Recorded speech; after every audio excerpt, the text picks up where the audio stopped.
Bine ați revenit la Echilibru! Astăzi vorbim despre sexualitate a narcisicului, pentru că este cea mai evidentă și este cumva cea care sare în evidență, chiar dacă nu am sesizat cumva indiciile. Pentru că întotdeauna sexualitatea vorbește despre interiorul real al persoanei, dincolo de ceea ce manifestă în exterior, ceea ce manifestă în societate, masca socială, cum o cunoaște toată lumea, așa cum se prezintă și cum se transformă ca să poată să fie adaptat la societate.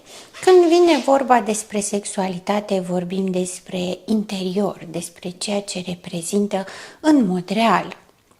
Multe persoane nici nu își cunosc tiparul de personalitate până să ajungă cumva la zona de sexualitate.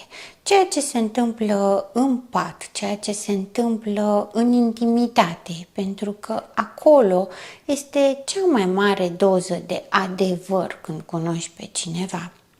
Vorbim despre sexualitatea narcisicului pentru că acolo este cel mai evident cine este de fapt. Lipsa de empatie, cum vorbeam și într-o ediție anterioară, face ca perversitatea să fie cel mai evidentă în sexualitate. Nu suportă un act sexual normal, nu suportă semnele de afecțiune. La narcisic, afecțiunea se manifestă prin mici dulcegării de alintături copilărești și de asemenea cucerirea sa arată ca o cucerire adolescentină. Atunci când îi place cineva, are tendința de a se comporta ca un adolescent îndrăgostit, să facă multe lucruri, dar cucerirea în sine niciodată nu se bazează pe o calitate a persoanei, ci pe un zâmbet, de cele mai multe ori un zâmbet sau o atitudine efervescentă, entuziastă, care îl activează și îl motivează. De asemenea, nu spune nu și la un zâmbet de Mona Lisa, mai misterios cumva, pentru că îl provoacă să obțină ceea ce crede că nu poate obține. Dacă atunci când vorbim despre o atracție la un zâmbet entuziast, cumva el creditează persoana ca fiind ușor de dobândit, când vorbim despre un zâmbet de Mona Lisa, mai degrabă este vorba despre o femeie trofeu pentru el. Lipsa empatiei face ca atracția sexuală pe care o are să se bazeze doar pe obiectul sexual. Pentru el, persoana nu este o persoană în sine, cu nevoi, cu dorințe, cu așteptări, ci este un obiect menit să-i satisfacă nevoile sexuale. Nevoile sexuale ale narcisicului, fie el bărbat sau femeie, nu vorbesc despre dorința de comuniune sau despre împărtășire, așa cum este sexualitatea în mod obișnuit, ci vorbesc despre a folosi, despre senzații extreme, despre umilință și despre devalorizare. Sexualitatea narcisicului vorbește despre dominare. Cine câștigă? Nu cine este deasupra în mod special, ci cine are ultimul cuvânt, cine domină, cine este mai impunător, cine produce durere celuilalt. Având în vedere că lipsa de empatie îi dă un gol interior, el consideră că partenera trebuie să-i umple acest gol interior prin a-i planta efectiv entuziasm, stări, trăiri, plăcere. Cum golul interior nu se umple niciodată, el nu se satură niciodată și atunci, pe cât este golul interior de mare, pe atât de multe partenere va avea și în același timp, ca să poată cumva să satisfacă nevoia de trăire a plăcerii.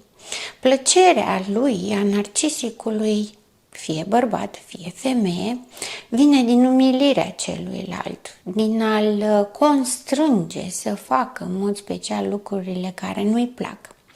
Perversitatea este cea mai evidentă, pornind de la sex cu mai multe persoane până la a-și urmări partenerul sau partenera făcând sex cu alte persoane, fiind de față, jucării sexuale, voyeurism și orice ține de devianțele sexuale.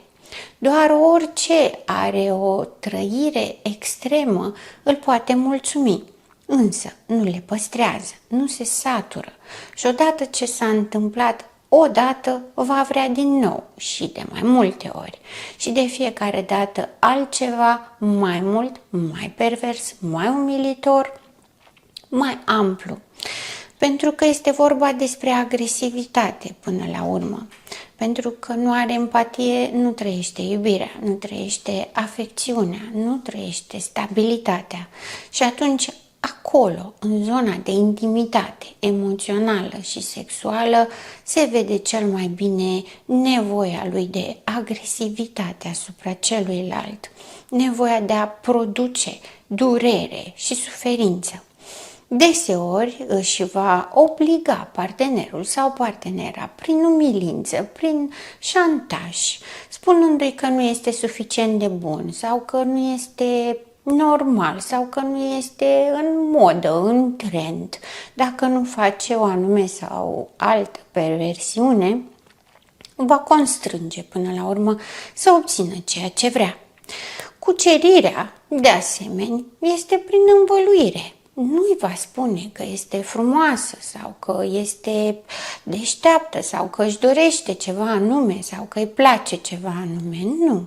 Pur și simplu va face în așa fel încât să fie tot timpul prezent și tot timpul va face aluzii către sex. Pentru că narcisicul valorizează sexul și nu persoana. Valorizează experiența în sine și nu împărtășirea, pentru că nu-și dorește să-i rămână. Nu ține la calitatea sexului, ci îl interesează intensitatea emoției pe care o trăiește atunci. Întotdeauna vor fi mai multe partenere pentru că mai multe partenere, mai mult entuziasm și pentru că niciuna dintre ele nu reprezintă pentru el mai mult decât poate o fascinație. Este curios, de aceea se duce. Impropriu spus, se duce. Practic, femeile care cad în plasă se cuceresc singure, adoptă o anume alură care știe că și-ar dori femeia să vadă, se comportă ca atare, își poate schimba fețele între ele în funcție de femeia la care vrea să ajungă. Dar totul, absolut totul, se va derula în termeni de sex. Cât de repede ajunge, acela este modul lui de a tria. Pentru că el nu triază ca să-i rămână, ci îi triază ca să beneficieze, ca să folosească, ca să uzeze și ca să poată trece mai departe. Acesta este singurul lucru care îl motivează. Trecutul mai departe, o nouă experiență, un nou entuziasm. Chiar dacă își dorește să păstreze o parteneră, nu va avea niciodată abilitățile necesare să facă o relație să meargă. Ca atare, plictisindu-se, pentru că într-o relație entuziasmul de început dispare repede la un narcisic, ca să poată să susțină interesul în relație sau față de respectiva parteneră obiect sexual, va apela la minuni tehnologice medicamentoase. Întotdeauna va avea suplimente și întotdeauna va folosi sexul ca o modalitate de descărcare, dar nu hormonală, ci de descărcare a agresivității. Dacă nu face sex, face sport. Dacă nu face sport, sigur cucerește. Pentru el, toată lumea se învârte în jurul sexului. Dacă are o relație sau nu, se măsoară de câte ori face sex pe zi. Dacă cucerește și câștigă atenția mai multor femei, o face pentru că el practic se îndrăgostește de atenția pe care ele îi acordă lui. Lui îi place și se îndrăgostește de cât de mult îl iubește ea pe el. Și nu contează care ea, pentru că dacă o ea nu este atentă în acest minut la el, va avea grijă ca alta să fie atentă în acest minut la el.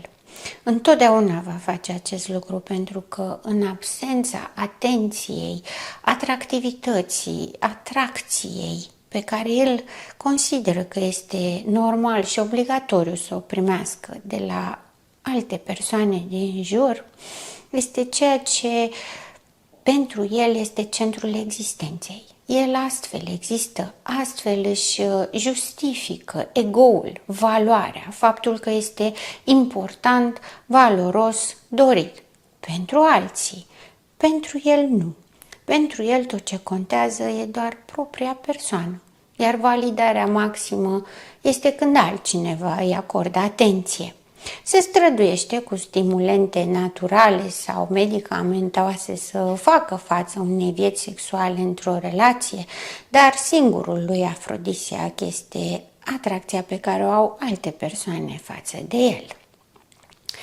Astfel, putem să ne dăm seama foarte ușor, deși este un pic cam târziu, dacă ajungem în patul unui narcisic sau măcar în dormitor, ne dăm seama de ce stă cu adevărat în interiorul persoanei, pentru că nicio persoană care nu este capabilă să realizeze un contact emoțional bazat pe afectivitate, clar nu poate să țină o relație, indiferent dacă și-ar dori asta sau nu. Narcisicul nici nu și-o dorește, dar și dacă și-ar dori-o, pentru că ar fi atât de fascinat de o nouă cucerire încât ar putea să zică orice, că își dorește o viață întreagă și copii și multe alte lucruri frumoase și de dorit. Pentru unele persoane nu le poate ține. Astfel, dacă ați reușit și ați ajuns acolo, ceea ce nu se face cu greutate, cel puțin mai aveți o modalitate să vă dați seama cu cine stați de vorbă. Sunt gazda dumneavoastră, psiholog Elena Harbor, și până data viitoare, rămâneți în echilibru.